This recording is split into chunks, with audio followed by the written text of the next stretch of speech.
We're back, and joining me is Deborah Quazzo. Deborah is the founder and managing partner of GSV, Global Silicon Valley. Deborah, this is your party in one sense. You know, you are not just the founder and managing partner of GSV, but in fact, you are also at creation of this event in terms of GSV and its relationship with Arizona State University. Thank you for joining us, and also thank you for giving us this opportunity to do these programs. Delighted.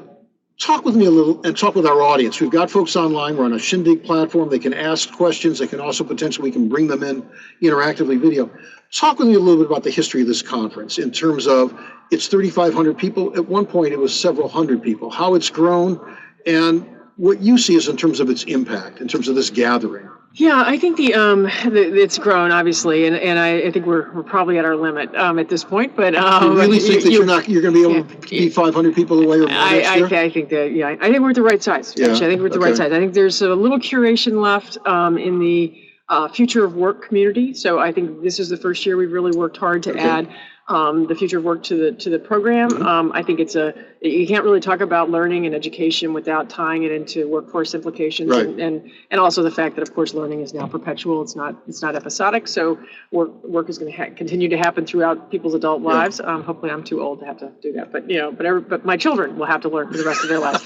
So that's a very important conversation. I think we've done a really a good job tackling having a robust program there this year, and we'll do an even better job next year. But I think the summit has grown. It's resonated with folks over time, which I think is very exciting. When we started it was 200 and some people at Arizona State Skysong facility. It's 3,600 or so this year.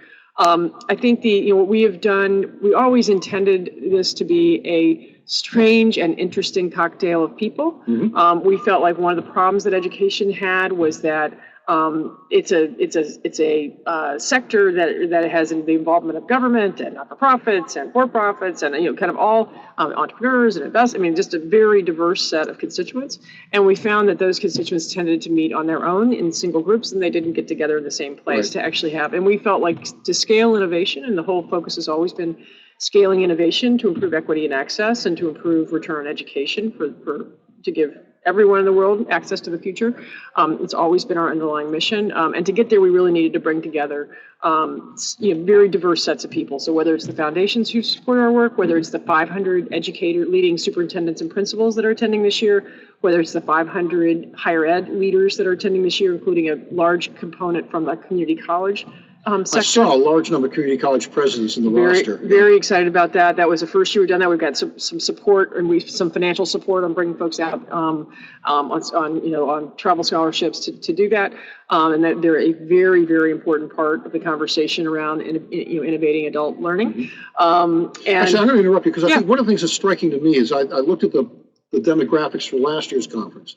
I think a lot of folks who have heard but haven't been or seen perceive that it's a conversation about as opposed to a conversation with. And in your comments, and when I was talking with Wendy LeDuc when we began sort of a framing conversation at the beginning of today's program, Wendy too also said that what makes this special and unique is that in fact it's a conversation with more so than a conversation about. Absolutely. Yeah. So we try to have provocative conversations, and we want lots of different people to speak to each other. So we want our the great group of educators to give feedback to entrepreneurs about what critical things that are not being addressed. We want same for the higher ed and the community college leaders. We want entrepreneurs to hear their pain points, and so think about how they develop product and solutions that address those. So I think it is about conversation. So we try to create as many settings for people to have conversations, and then add a little bit of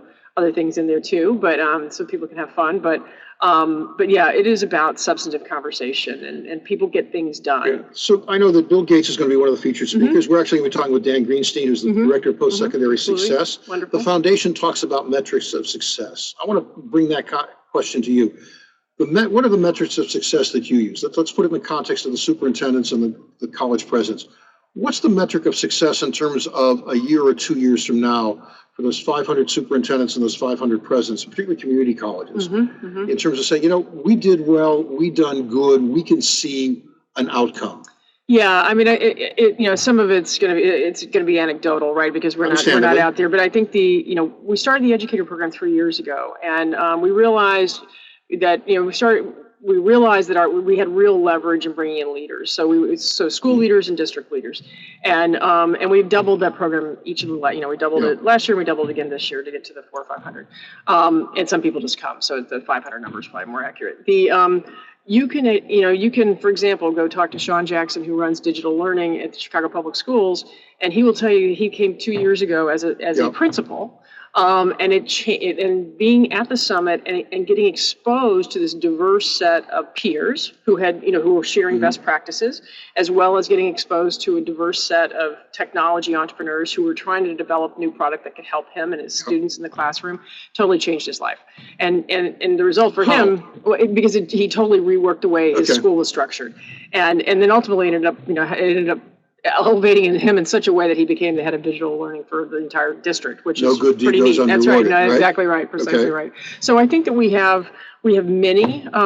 We have feedback like that constantly. We get emails constantly about people who have discovered things that transform their class. They discovered things that actually, we have a mom of an autistic child who was a teacher, actually a principal, who found a product that transformed her own child. So we have anecdotes like that all over the place. For the community colleges, it was actually interesting. We have a ladies' lunch as we kick off the summit with a ladies' lunch for female entrepreneurs who run companies. I actually want to hit that point because there's some very important numbers around women and innovators of color in this sector that I think we're extremely proud of having supported. But we were, and I was talking to one of the entrepreneurs, and she had spent some time in the morning with community college folks who felt like they didn't, who were so happy to be here, but felt like they didn't have anything. They were embarrassed.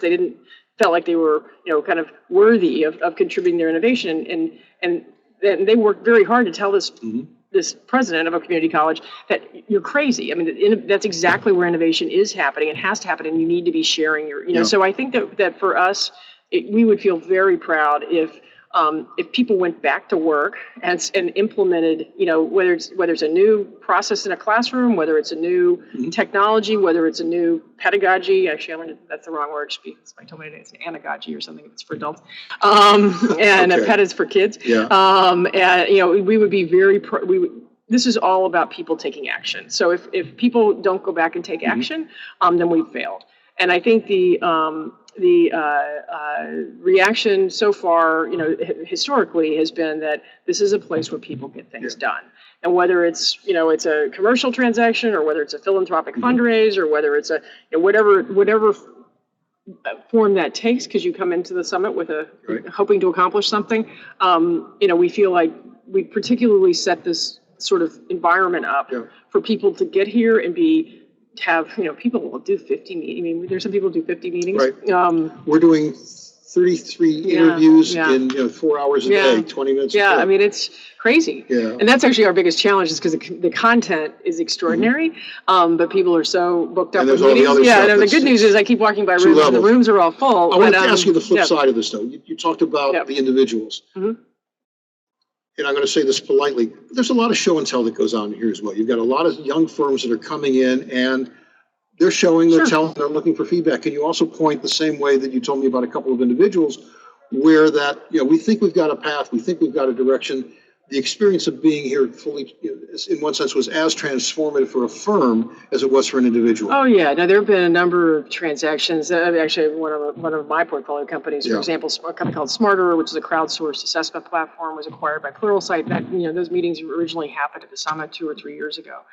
We've had a number of young companies either meet with purchasers or a large strategic. I didn't mean so much the merger and acquisition. I meant the sense of, we've got a presentation, we think we know what we're doing, and the feedback is, you're smart folks, you're well-intentioned, but you've missed. Yes, absolutely. I think obviously I'm not standing in the middle of this conversation, but that's why we have the show and tell. We have the show and tell. So, and actually we added, for example, we found that our educator group didn't really like going into the show and tell room. So we've actually brought the entrepreneurs down to them, so that they're doing a sort of series of fast form presentations, so that the educators can then kind of approach them individually and provide feedback. So I don't know. I can't give you an example of a company that's failed because they pulled the plug because they were told they couldn't do it coming off the summit, but redirected.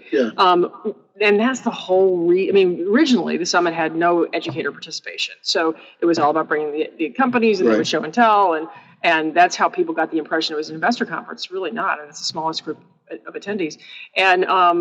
And that's when we got the very clear feedback that if you didn't have educators here providing feedback to young entrepreneurs, then people were going to be out producing product that had no use and had no purpose in terms of improving that educator's classroom, school, district, whatever. And so that is what drove us to bring first and then constantly enlarge the educator community. Right, we've actually got a question from the audience. We're going to try to bring it up about personalized learning as it relates to then going into the workforce. Yep. And we're seeing it on screen, but can we bring that person in on video? Can we?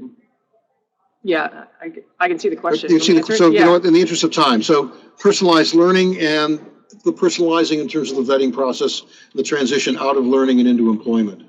Yes, I think you're seeing a big move around personalization. Well, let's just start with corporate and adult learning. I think there is a revolution happening in corporate and adult learning. Companies and individuals have woken up and realized that the need to be constantly educated and re-educated and strengthening their skills and adding to their skills, and whether it's the morphing of jobs through technological developments, or whether it's wanting to aspire to a new job. I think it is finally, we've sort of hit the tipping point, and things are really changing in that world of enterprise learning. I think we're seeing, and personalization is really important there, because you got to be looking at each individual employee. And we're seeing a lot of companies. A company I'm an investor in called Degreed, which actually goes into the enterprise and helps companies identify the skills gaps that their employees have, and then helps match that employee skill gap up against very specific online learning. So personalization is absolutely critical in the adult learning market, both enterprise and not. And I think we're seeing really exciting stuff. I think on the recruiting, I've spent less time on the recruiting piece of it, although I think, absolutely you're seeing people try to tackle non-generic recruiting, and also the credentialing piece is so fascinating, because if we can begin to credential in more interesting ways than just slapping up a college transcript, which is really not giving anybody any terribly granular information about skills or a high school diploma, I think the whole credentialing move around competencies and around capturing non-degree oriented skill acquisition is really important around personalization for recruiting. And I think the college, Dan Rosenzweig today from Chegg, apparently I didn't get to see it, but I'm going to watch it on video. Apparently gave a spectacular speech about, enough already. We're not, universities cannot expect to continue to march forward with the tuition, increases we've seen, et cetera. Chegg, for example. But they do, respectfully, I've been through 5 decades of commission reports every 10 years, like clockwork. I think it's too much. There's no accountability. I think you're going to see people abandon them. We are 10 years in the Spellings Commission report this year. But I think you're going to see students start abandoning it. Yeah. I think they're going to find the good news is alternative pathways to skills are being developed very actively.